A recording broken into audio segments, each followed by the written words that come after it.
Hi. So today I wanted to talk about a subject that is very near and dear to my heart because I suffered it during pregnancy, and that is melasma. So melasma is a condition where you get dark spots, brown spots on the forehead, the nose, the cheeks, the chin. Here's a beautiful picture of me when I was pregnant and had melasma, and you can see.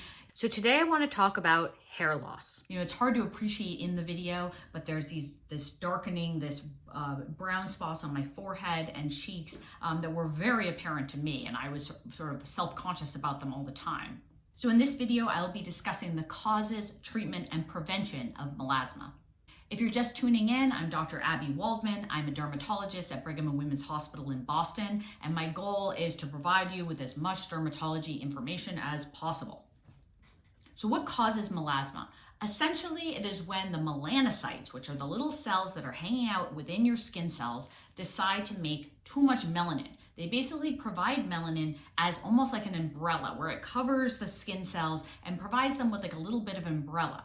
So it's actually a protective mechanism, and the main thing that triggers it is you guessed it, the sun. So you get too much sun, that triggers your melanocytes to start producing melanin, and that is what gives your skin that color, a darker color, and provides a little bit of protection to your keratinocytes, the other skin cells. We don't know the exact cause of melasma per se, but it is hormonally regulated. So oftentimes during pregnancy, women will have a flare of their melasma, as well as on birth control, oral birth control, which is a hormone, can cause a flare of your melasma.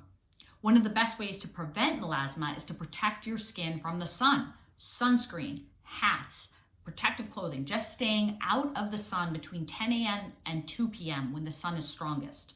If you have melasma, you realize that even the teeniest bit of sun exposure is gonna cause it to get worse. And so you need to be diligent about that sun protection. Think like a dermatologist. You are wearing sunscreen even when it's cloudy out, even when it's winter. You put a moisturizer with sunscreen or sunscreen on every single morning, even if you're just gonna be in the car.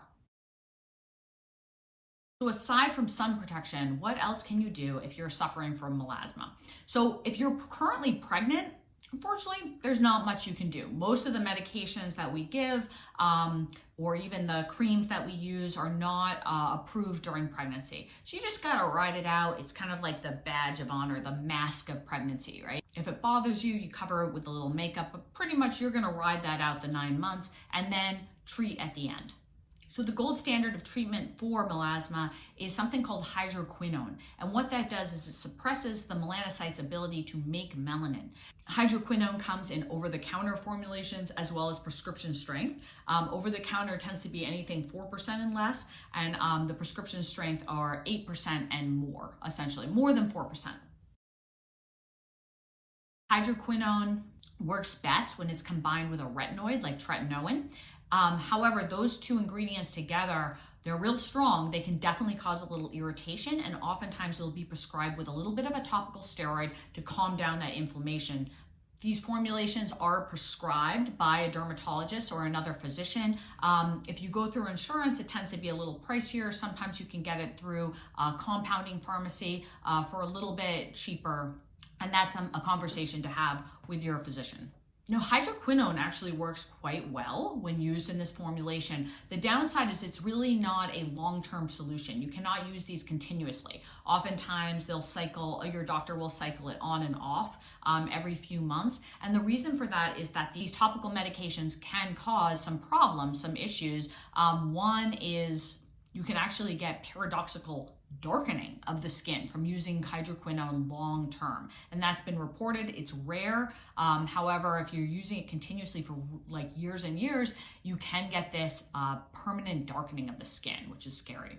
If you're using the hydroquinone mixed with a topical steroid, that can cause thinning of the skin, especially over the eyelids and thinner areas of the skin. So what are some other things that you can use to improve your melasma that do not include hydroquinone?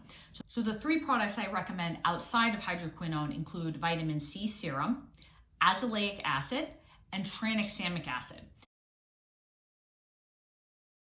And now tranexamic acid can be used topically, but it can also be used orally. And so sometimes your doctor will actually prescribe you tranexamic acid to be taken by mouth.